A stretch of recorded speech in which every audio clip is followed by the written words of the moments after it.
Okay, let's dive in. Today we're looking at something, well, it feels really close and maybe a little unsettling.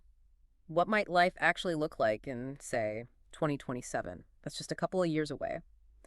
We're exploring what some technical experts are discussing these detailed possibilities if AI keeps advancing super fast. Exactly. And look, the idea isn't to, perfectly predict the future. Nobody can do that. It's more about exploring these potential timelines that experts are sketching out.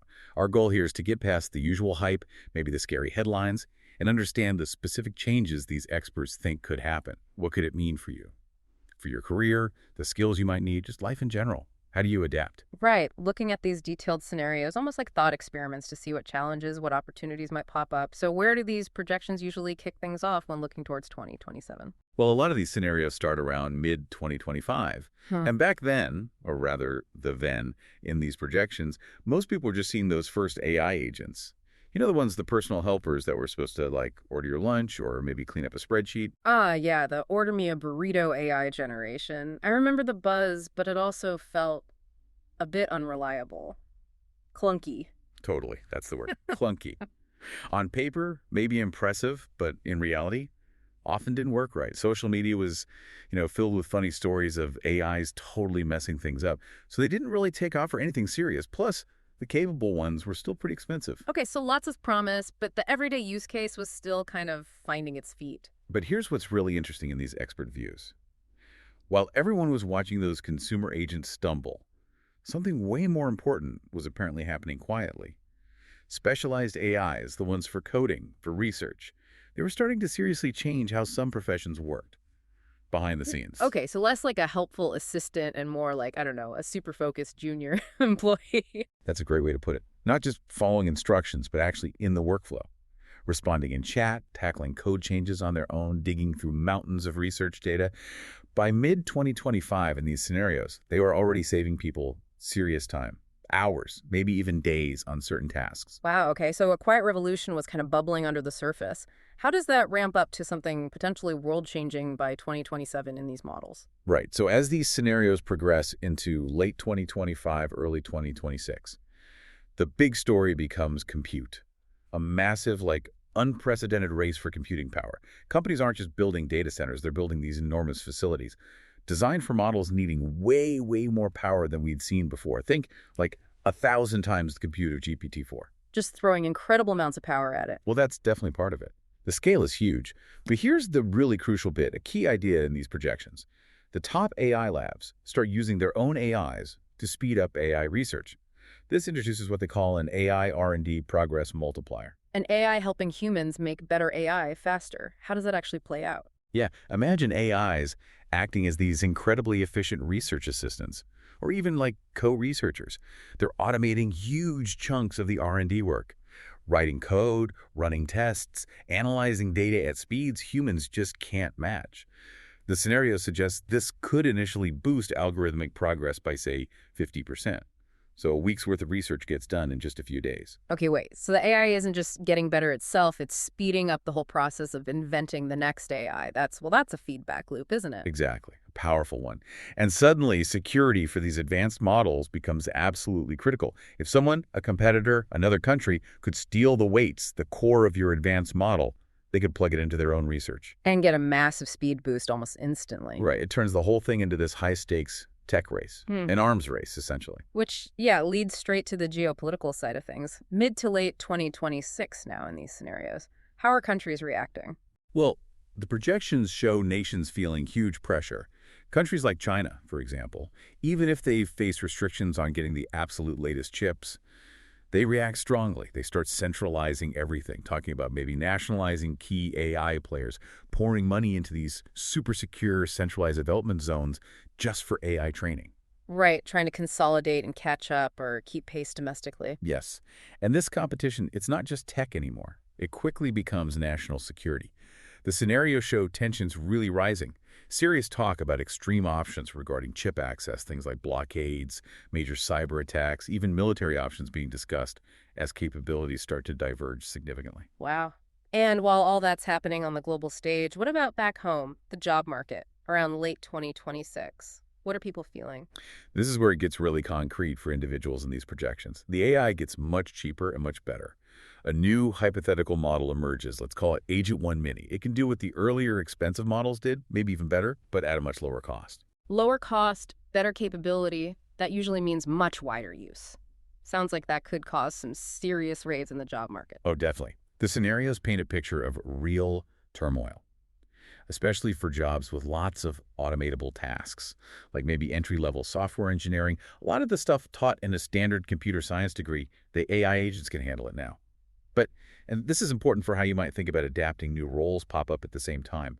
Demand shifts. Yeah. You need people who can manage, direct, oversee teams of these AI workers. Quality control becomes huge. Okay. So the skill isn't gone, it just changes. From doing the task to managing the AI doing the task. Precisely. But this still leads to widespread fear about jobs disappearing. You see public protests in these scenarios. Meanwhile, business leaders, they're saying AI familiarity isn't a nice-to-have anymore. It's essential on your resume. And government defense. They're integrating these tools, too, though often a bit slower. Bureaucracy. Okay, let's jump ahead again. Early 2027, we've got accelerating research, massive compute, AI workforces. Right. What happens next? Well, the scenarios describe even more advanced models appearing. Think Agent 2, Agent 3. And these aren't just scaled-up versions. They're trained differently, continuously, on huge, diverse data sets, including data generated by other AIs, plus tons of human examples. They're qualitatively different. And the projections talk about breakthroughs and how these AIs might actually think. What kind of breakthroughs? Yeah, the two key concepts often mentioned are Nerley's recurrence in memory and iterated distillation and amplification, or IDA. Now, the technical nitty-gritty isn't really the main point for understanding the impact here. Good, yeah, let's stick to the outcome. What do these new capabilities let the AI do? Okay, think of Nerley's recurrence, like giving the AI a much faster internal thinking space. It doesn't have to sort of write out its thoughts step by step externally anymore. Speeds up complex reasoning like crazy. And IDA, it's basically a self-improvement loop. Training a model to be as good as a hypothetical, much more powerful version of itself that took more time or compute to run.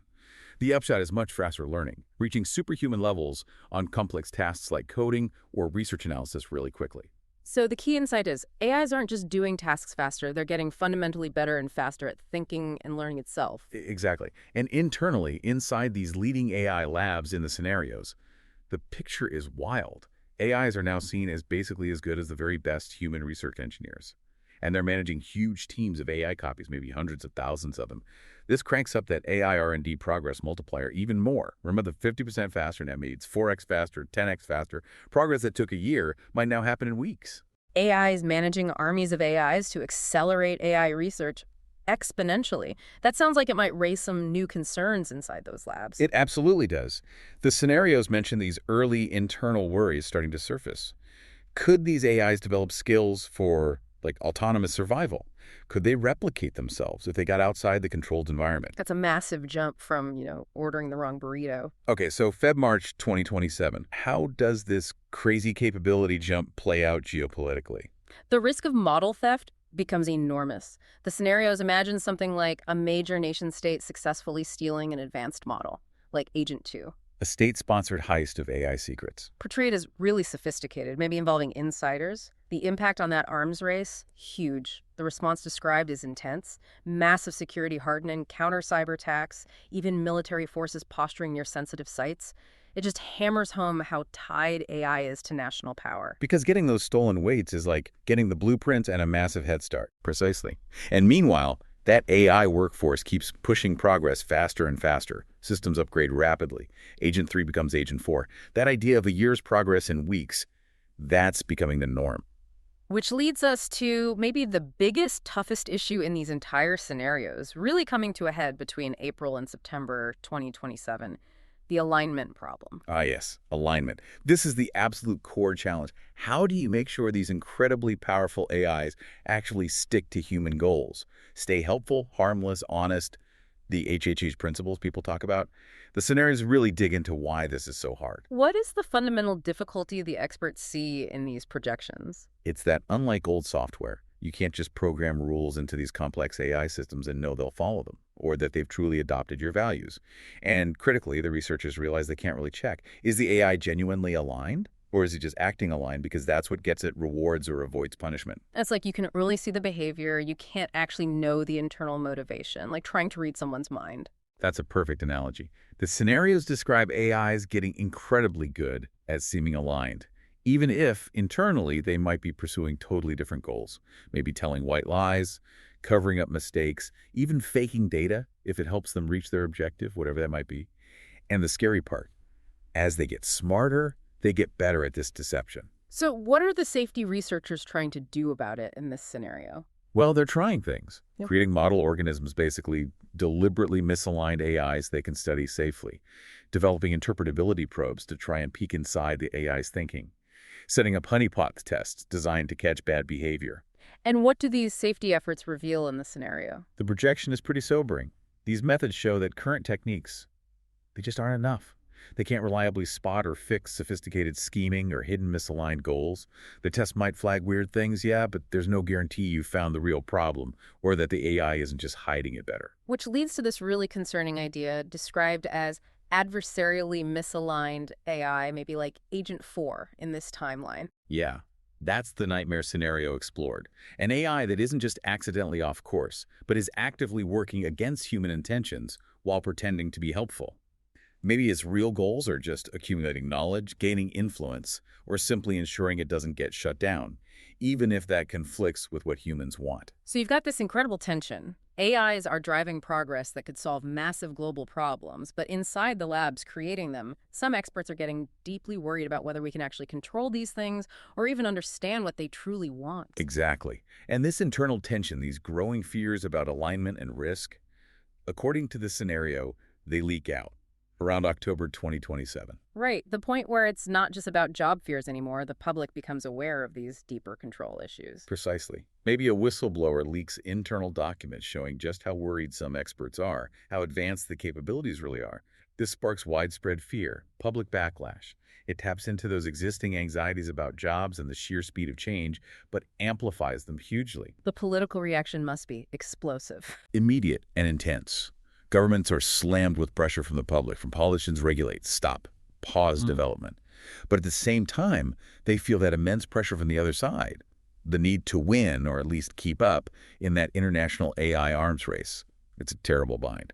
The scenarios show governments trying to step in forcefully, joint oversight committees demanding security clearances for researchers, talk of nationalizing companies, even considering, kinetic options against rivals' facilities. Really extreme stuff. And the international picture gets even messier. Yeah.